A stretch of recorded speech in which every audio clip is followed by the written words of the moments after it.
We might have covered what we need to yesterday. Where do I begin with this application? I think wanted to the be hope sure. was to get a little bit deeper and talk about like where communities need to spend a little bit more nuanced time. Like, how is your program actually structured? Are you in your natural resources department? Are you in the planning department? Are you in the education department? Are you language? Are you your own thing?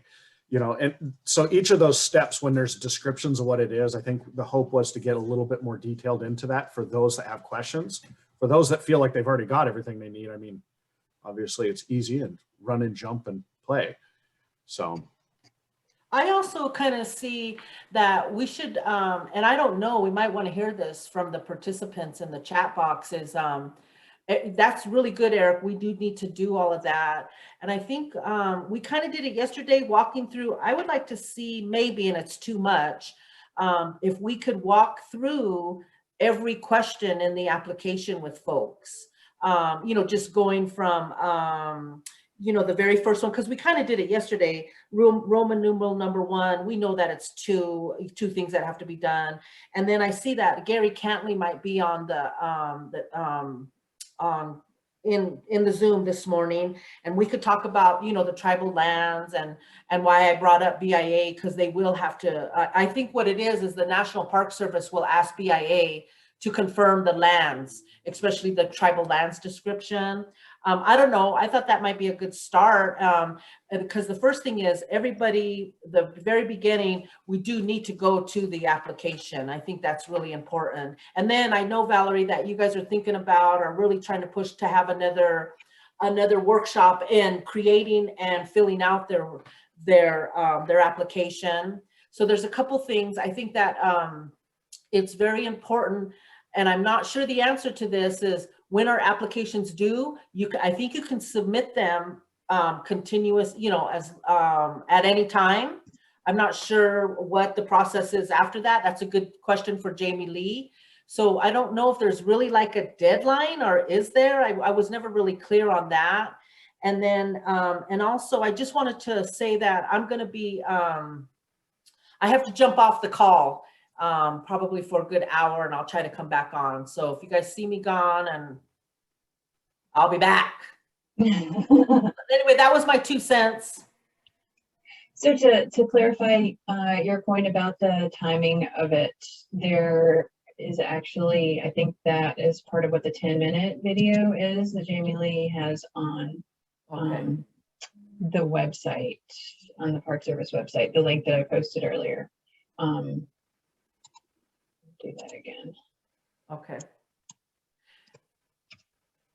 Applications can be submitted at any time throughout the year, but that July 31st deadline is when the final agreement needs to be in place between the tribe and DOI in order to be eligible for the funding cycle. So for the THPO grants that are open right now, with the deadline of the end of the month or the beginning of May, I should know that. A tribe would have needed to have gotten that agreement in place by last July 31st. So if you make the cutoff this year, then for the next year cycle of funding, which is usually when, you know, the federal fiscal year starts October 1st. And so for everything to trickle down, as I was saying yesterday, to make it to the point of the Park Service having those grants open is usually the spring. And that process of the application for ACHP to review, to do their review of the application and the relevant SHPO, and then Park Service and everybody, it can take several months. So I understand that there are folks out there right now who are in the process of completing the application. So I anticipate that there will be a few more. This year, is it realistic for the May and the June workshop that we are hoping to be able to schedule soon, that those folks who begin an application then will be able to meet the July 31st deadline? It's a little ambitious. Never say never. So that's kind of my answer on that. You can submit an application at any time, but that's what that July 31st means. Okay, my relatives, let's do it. I think everybody that's across Indian country on the Zoom right now, I know it's a lot to ask for, but it would be a good idea. Let's do it. Let's work on it. Even if when we're done today, you can reach out to us, and when we can find some time to help out. I think that it would be a good one. I mean, let's do it. Let's not stop the passion and the Right. momentum of doing it, because I think we're starting it. Let's roll. Picture us Exactly. rolling.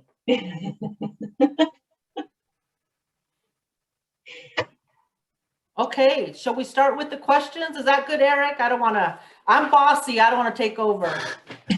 I am flexible, so I guess the only way I like to start is the same way my grandpa always started everything, kind of with like analogies and stories, because it always seemed to work better for me because I didn't really think the way I think a lot of people did in class. And so for my community, when we came to apply for the THPO, I came to work for my community looking for a summertime job as a cultural resource monitor, and they snagged me up and asked me to write the THPO plan and everything else.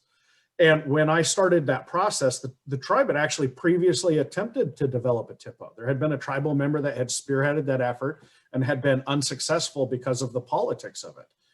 And I was not aware of that until I was asked to start the process, and I had to kind of negotiate and go over all this previously trodden ground. And when your community is considering this, I think the biggest things you need to think about is accessing the people that that are not only just the decision makers, but also the folks that have the cultural wherewithal and the ability to influence the community. Because the way you pose how a THPO can benefit or not benefit your community can adversely affect whether or not your community is going to continue to be interested. So I think, make sure you're educated, educate your membership, educate your elders and your leadership, and then let them help you figure out kind of next steps and how the THPO does or doesn't work for the community.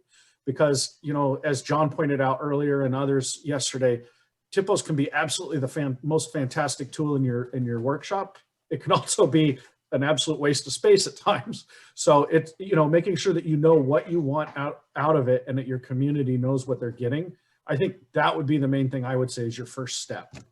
Have those internal dialogues, figure out what it is you need and what you want, and make sure that what the THPO program is offering and what that deal with the NPS is going to give is going to meet the needs of the community.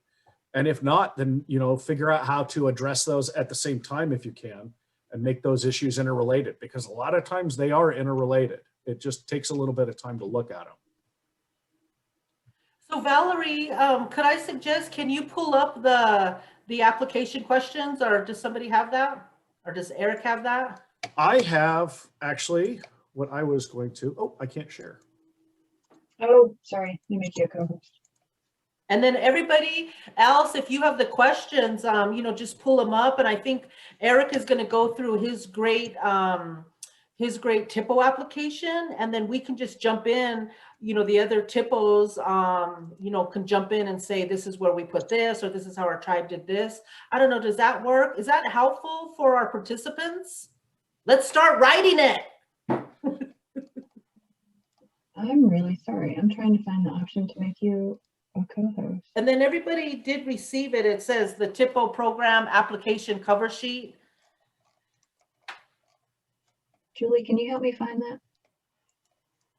When I do Eric's 3 dots, it's not there. We kind of went through it yesterday, but if we, we'll go through the first few fast, and then I'm glad Gary's on because he could talk about the tribal lands with us. And then, last night, thank you, Valerie. She shared with everybody last night two completed applications. So that's a really good samples to help tribes out. And then we'll go through with Eric's Grand Ron. I think we have some really good samples out there for you guys. So I figured what we could do is toggle back and forth between the THPO kind of quick guide that the NPS puts out, and the good old handy dandy boilerplate that we can use as a discussion point. And so, you know, as we were mentioning earlier, oops, wrong one. Where'd it go? There it is. You know, you guys have to get the application form, get all of the proper pieces from the THPO together from the council with your resolution, either one saying you want the THPO and having the appropriate language in it and identifying your THPO, or two separate ones that do the two actions. It can be combined. And here we'll toggle over to the one that we did for Grand Ron. You can see my name and the tribal address. This is the form that just literally is what NPS gives you. And then for us, we actually kind of did it in a report format, and you can see it was done quite a few years ago. So again, I apologize for the writing quality. So here's the tribal resolution with all of the whereas clauses that Grand Ron used. So again, you know, every community is a little bit different. And so what I would recommend is definitely making sure to check to ensure that the clauses and everything meets the needs of your own community and meets the descriptions of what you need. But the big parts are, right, is that you want to assume the responsibilities, and there is some very necessary language in it. And when you're talking with the NPS THPO program manager in DC, they'll tell you, and look at the boilerplate that's provided in the two applications that have been previously submitted, because you'll see which parts are required. It's pretty clean and clear to see.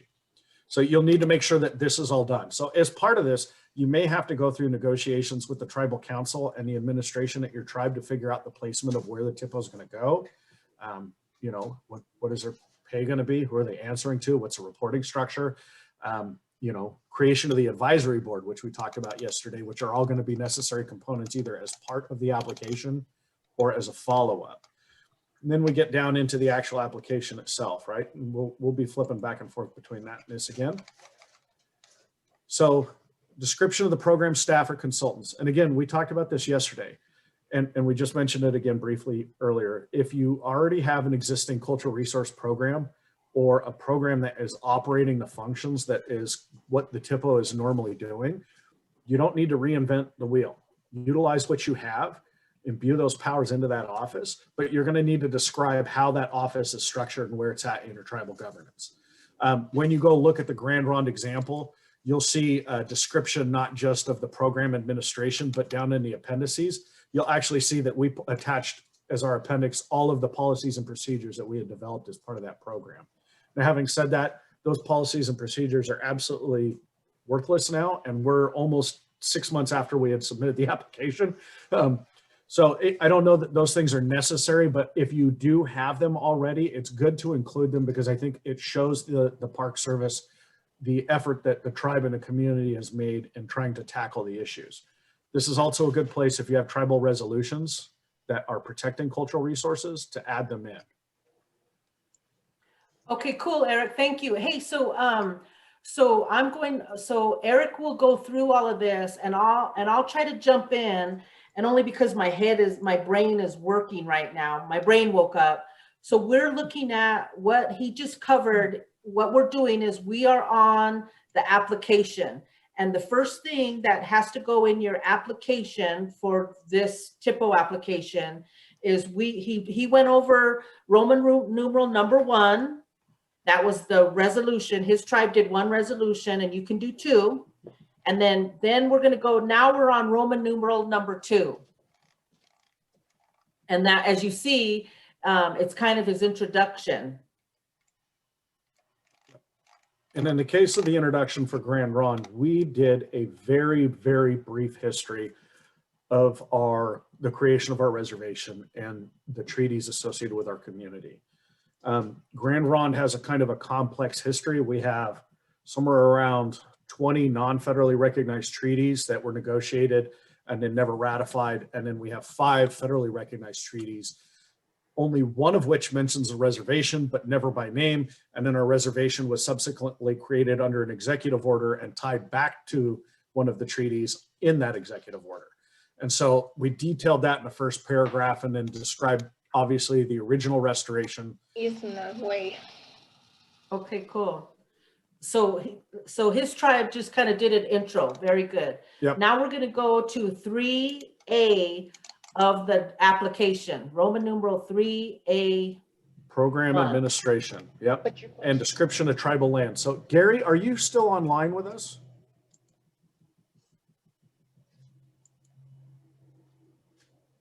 Yes, sir. Mr. Kent? I am. Sorry about that. Ah, there we go. Would you be willing to speak for a few minutes about the descriptions of tribal lands and why this is useful and necessary? Yes, this is Gary Cantley. I'd be very happy to. Thank you, Eric. And great job to all the presenters. Thank you. Hey, I've gone through this very recently, and what we've done is we've given a template letter for the tribe to write to the regional director of the Bureau of Indian Affairs, for each region, okay, in that regard. And it goes to our realty folks. And what I do, I catch up with my realty folks and let them know that the description of Indian lands as defined in the National Historic Preservation Act within the exterior boundaries, okay? Because sometimes they get a little weirded out. Well, we've got fee land within there. We got withdrawn land. And I say, don't worry about that. For the purposes here for the National Historic Preservation Act in your THPO application, we want to refer to the definition of all lands within exterior boundaries, okay? So does that address it for you? Yeah, Perfectly. I think, yeah, that's really helpful because we're gonna still, as a tribe, and you're applying for THPO, you're still gonna do a description of lands. And just like what you see here, that Eric has done really good. He's talking about their lands, what their land base is. And I have an application here from the Fallon Paiute Shoshone tribe. They just received their THPO this past year. And so in this area, description of tribal lands, what they did was they did the same thing. They said, oh, the Fallon Paiute Shoshone tribe were located within Churchill and Lyon counties in West Central Nevada. They go on to talk about their lands traditionally. They're the cattail eaters, the Toitakutas. They're a band of Northern Paiute. They talk about that, where they live traditionally in their lands.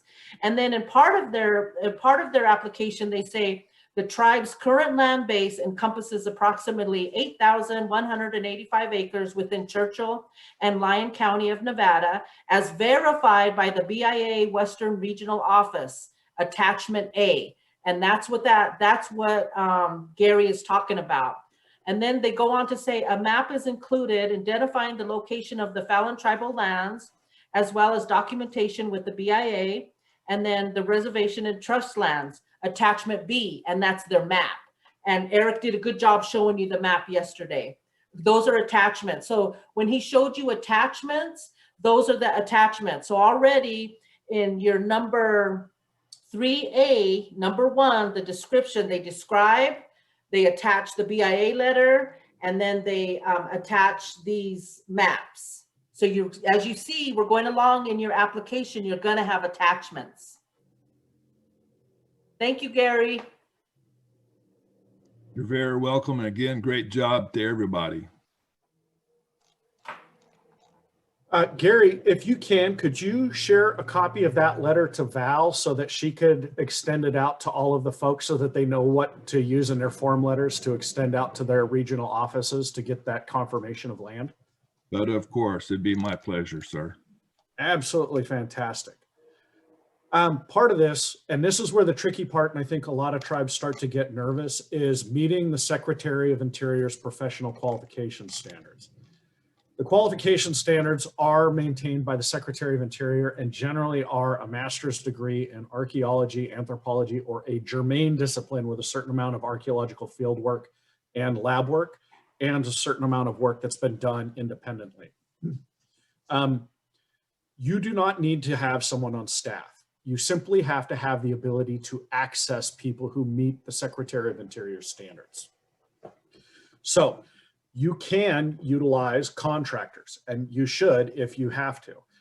If you have tribal members that meet the Secretary of Interior standards, by all means, if you can, try to entice them to come home and assume responsibilities within the community.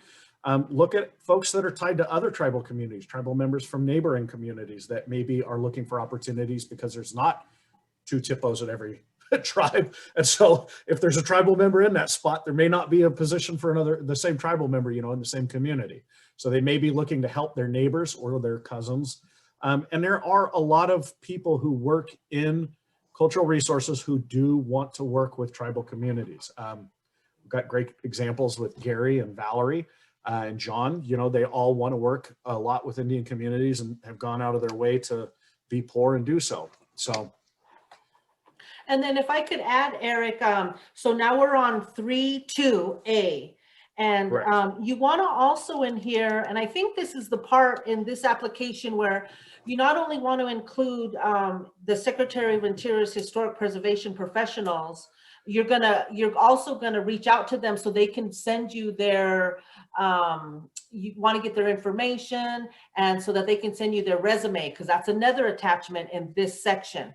But this is a good section. I believe this is the section where you want to add in your tribal folk that are going to be a part of this THPO program, and include their resumes as well.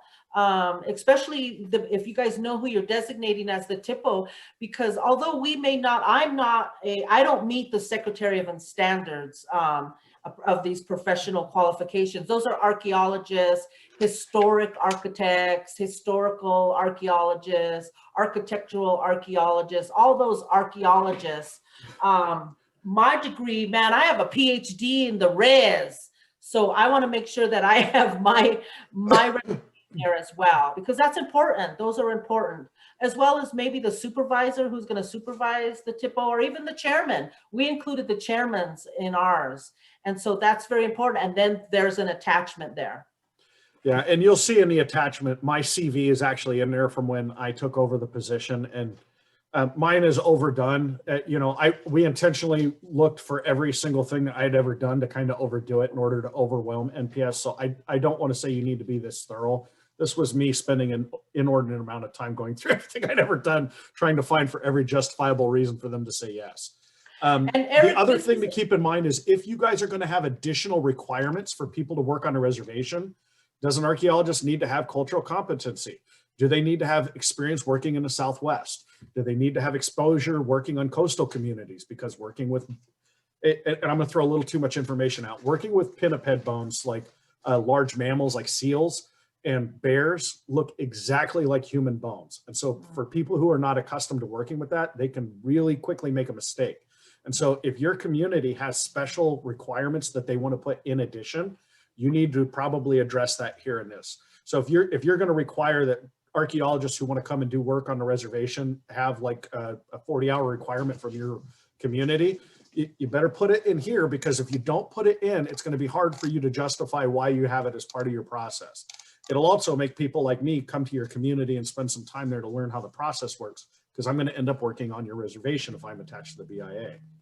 And then I'd like to add on that too, is that you folks, you tribal people out there, if you may already be working with archaeologists and you know them, and they know you're applying for a THPO application, get their resume and include them. It doesn't mean that you're going to use them, because we put down, I didn't know at the time, but when we filled out our application, I had like 10 archaeologists listed, 10 historians, 10 architectural historians, and really I only received one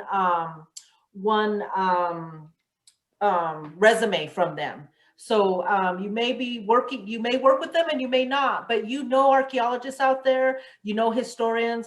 For the Fallon Paiute tribes application, they use Will G. Russell at Logan Simpson. Logan Simpson, I believe, is on the line with us because they're the consultants helping NAFPO put this together.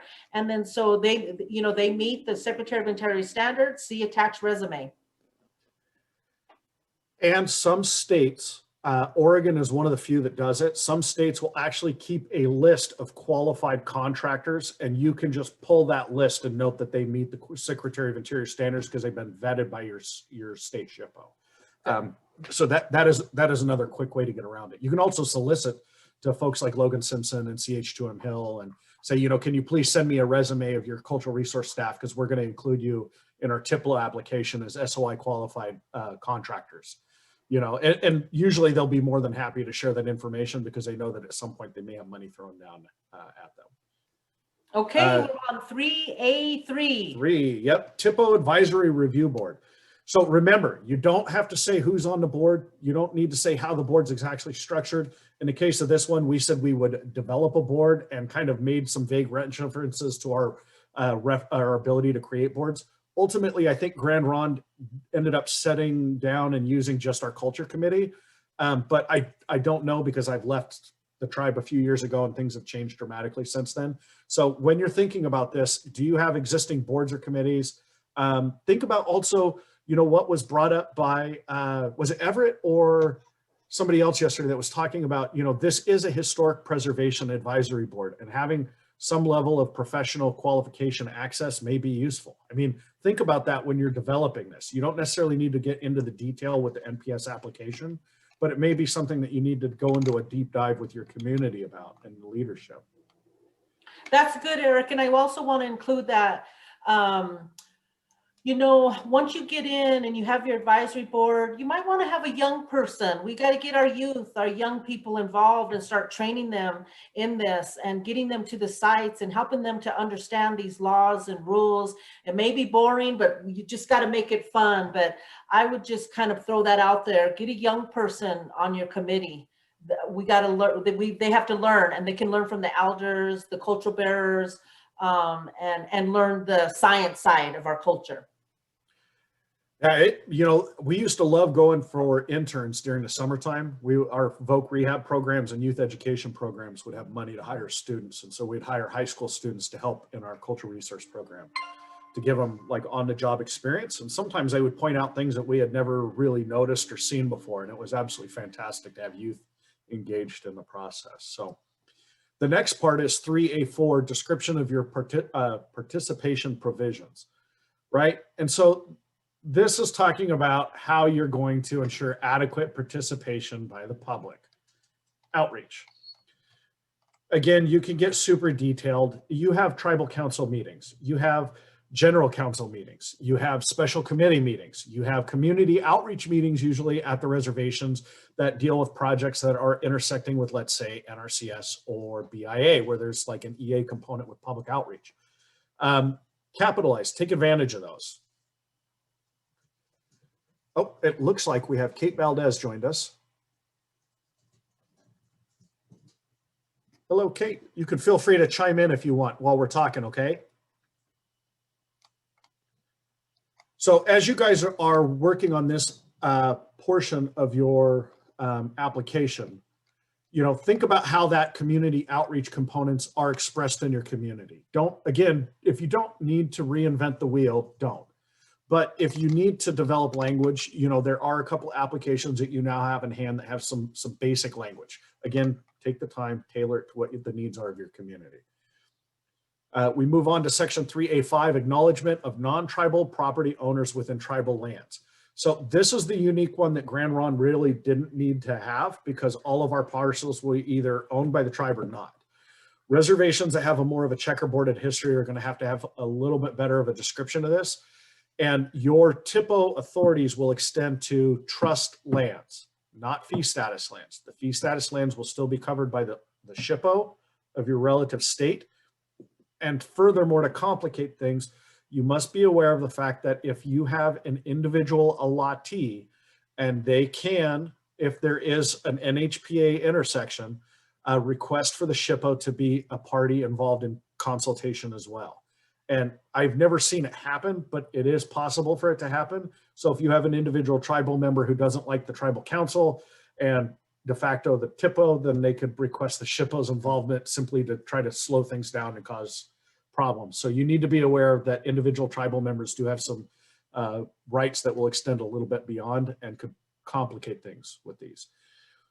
One of the biggest things I can also make a recommendation is that you make sure that the THPO has updated maps. So talk to your realty program. As you get new properties acquired and you're updating your grant reporting every year, you're going to want to be able to tell them that you acquired more property, because that will affect your funding and it will affect which parcels your authorities are extending over. So keeping a track of that is really important. And you would be surprised at how many realty programs do not consult with their THPOs when it comes for fee to trust conversions.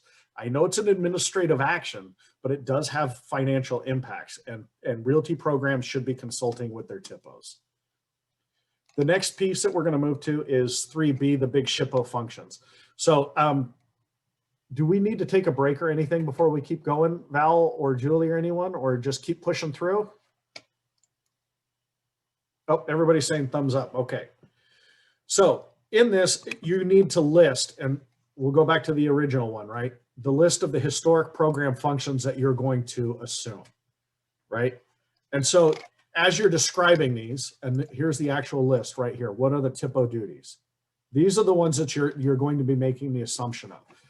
Keep in mind that a lot of this is buried in jargon. This is a bunch of archaeologists who then got together with a bunch of lawyers to create laws that justified our jobs and made an exclusionary club that no one else can play in. And we use exclusionary language so that everyone else has to pay to be part of the club. So, you have to use the language of the club. That's all it comes down to. So just be ready to say what they need repeated. So list which portions you're going to take, and then get into how you're going to do it.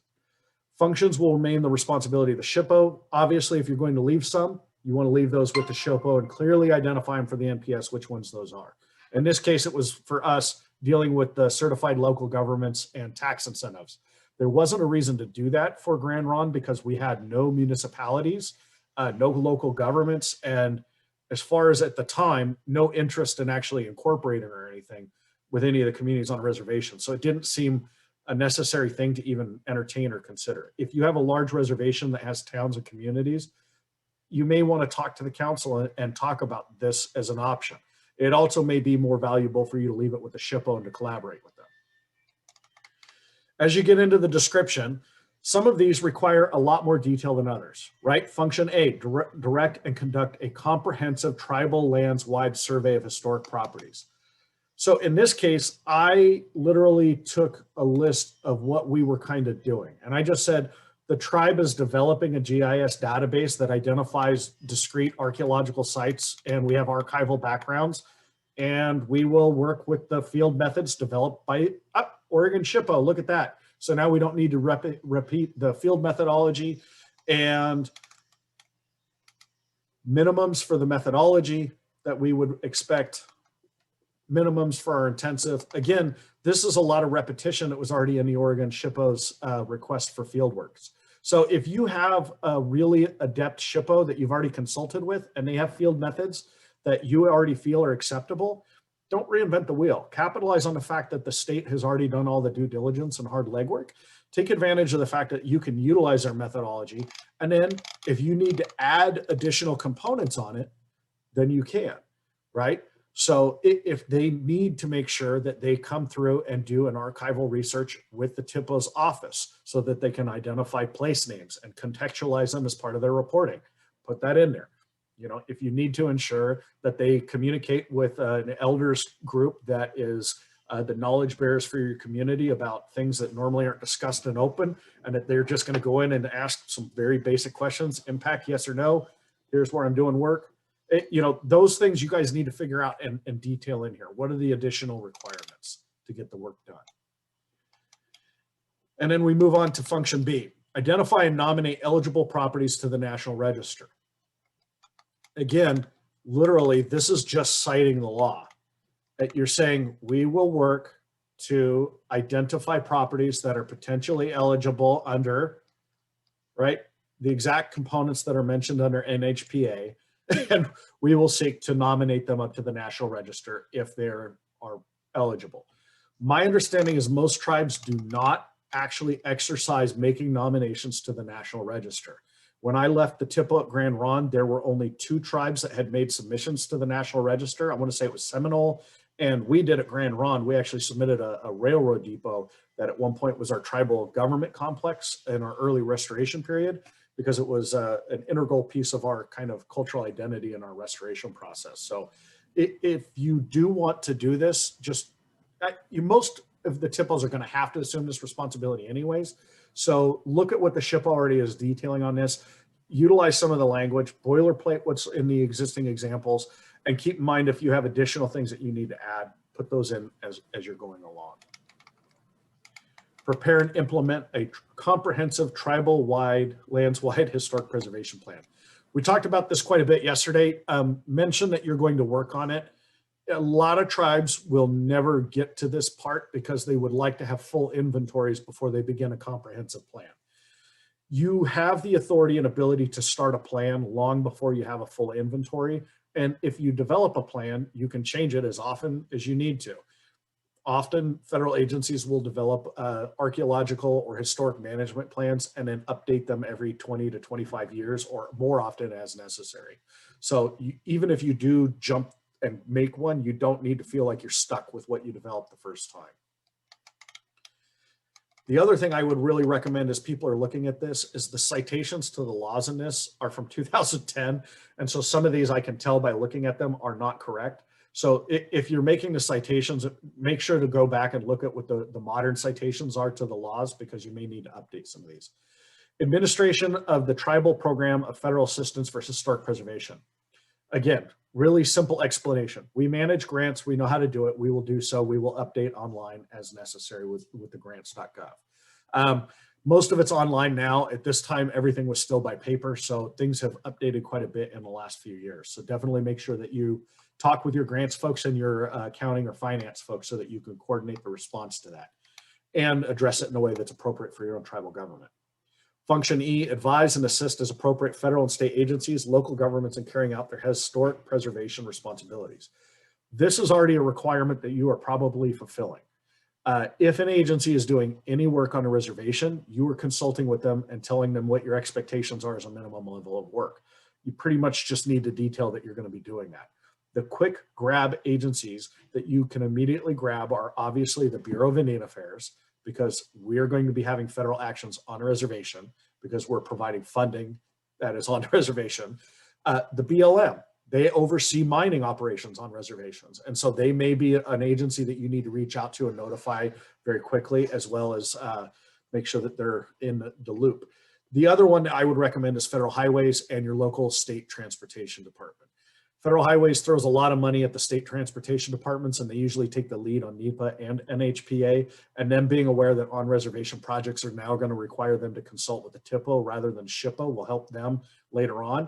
And if you have a TARO program and you can capitalize on jumping on board with them, you might be able to get TARO to look at maybe getting cultural monitoring and getting intergovernmental agreements for archaeological monitoring during pre-phasing and original scoping for projects. So you might be able to get some leverage for additional funding during those opportunities as well. Function F, cooperate with the Secretary of Interior, their Advisory Council on Historic Preservation to ensure that historic properties are taken into considerations at all planning level and development.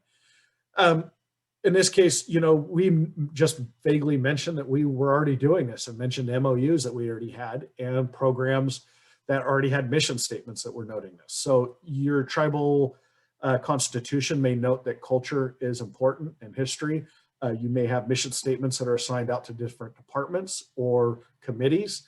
You may have existing legal agreements with either the SHPO, other tribes, intergovernmental groups, or nonprofit agencies that are doing preservation planning and development stuff dealing with cultural resources. So if you have those, you could note these in here. You don't have to go into a great deal of detail. You can see this is shorter than a paragraph. We move down to G, provide public information, education, and training. We did talk a lot about this yesterday again. This is almost everything that people who work in cultural resources end up doing. Public presentations, interactions with the community, talking about policy and procedure, whether it's internally or externally or with third parties that are interested in engaging with the tribe. Every one of those, going to the local university, bringing in youth to talk about the law or even traditional technology so that they can identify what an archaeological site may look like when they're out in youth activities or out in the woods on their own. So all of those things can be noted. And so it's got a very broad identification and is useful for tracking when you're doing your reporting. And then the last one that we did on ours was I. Consult with the appropriate federal agencies in accordance with this act on federal undertakings that may affect historic properties and the content sufficiency any plans developed to manage, protect, or reduce or mitigate the harm. Again, this is stuff you're already doing. You just need to note that you're going to be working with 36 CFR 800. We did share a copy of that yesterday. I really encourage people to take the time to read that. That is really the how-to on federal agencies when they implement the National Historic Preservation Act, and specifically Section 106 on federal lands and on with all federal undertakings. So knowing the CFRs and how to cite them and to use them is probably the most important shield and weapon that you can have in your arsenal as a THPO. Policies and laws and being able to cite them is invaluable. So 3B3 for us was a description of the current historic preservation program. Again, mission statements. You can put flow charts in. We actually talked about the volumes of projects that we were seeing at the time. You can remember everybody was talking about the sheer volumes of projects. Yeah, from 2003 to 2008, we had a 240% increase in the projects coming into our program. And it just increased every year. You know, you guys will see that same thing. And then from here, it actually moves into all the appendixes. So here's our whereas. Yesterday, I mentioned that we had a ceded lands resolution. This was a resolution that our tribal council created that identified the lands that were ceded under our treaties and gave authority for consultation to protect cultural resources. And so you can see, and that gave me the authority as the THPO to extend my interest off the reservation and act as the cultural resources. And I wasn't able to give or provide concurrences on the finding of effect. I would comment on them and give my impressions, but when you are consulting off reservation, you're not often giving the concurrence. What you're doing is you're an advisory party or a consulting tribe. And so you're giving input and suggestions. They're not supposed to ask for a concurrence. The concurrence only comes from the SHPO or the THPO. And so that's where the real power of the THPO comes in, is that you take that authority away from the state. Maps included. Again, we were talking about this earlier with your descriptions. If you need to put in someone's overinflated sense of self, you can attach their VITA. I don't recommend doing a big long one like mine. I recommend something much shorter and cleaner. The Register of Professional Archaeologists generally meets the requirements that are for the Secretary of Interior. If you want to piggyback on RPA requirements and just say that they need to show that they're RPA certified, you could do that as well. That would be another quick and easy fix. Not everybody is a follower or an adherent of RPA though. So be careful if you pigeonhole yourself too closely and narrow the field of people who can do work in your community. And then lastly, we attached our policies and procedures for how we handled archaeological permits, project reviews, how were we using the software, prioritizing projects. We even went so far as to identify potential property or objects that could be considered NAGPRA eligible. And we did this based on successful NAGPRA claims. You don't necessarily need to go into this level of detail. In fact, I would argue that you probably do not want to provide this level of detail to the National Park Service. But if you feel it's necessary, by all means do so. I think we were throwing the kitchen sink to see what would stick and hoping that we would not have any kickbacks. To make it clear though, when I submitted the application for Grand Ronde, I actually had it returned to me twice before it was submitted, and this being the final copy. And I had to edit it and eventually reach out to other tribes that had recently been successful and ask for copies of their applications that I could then use for boilerplate. So part of the reason in me sharing the draft that I created was to make sure that that hurdle doesn't happen for other folks. And I hope that it will not create too much of a hurdle for you guys as you start to take advantage of that. So we have gone all the way through and looked at it. And I think I would love to go to questions and to go into more specific details for those that have questions, if folks are up for that.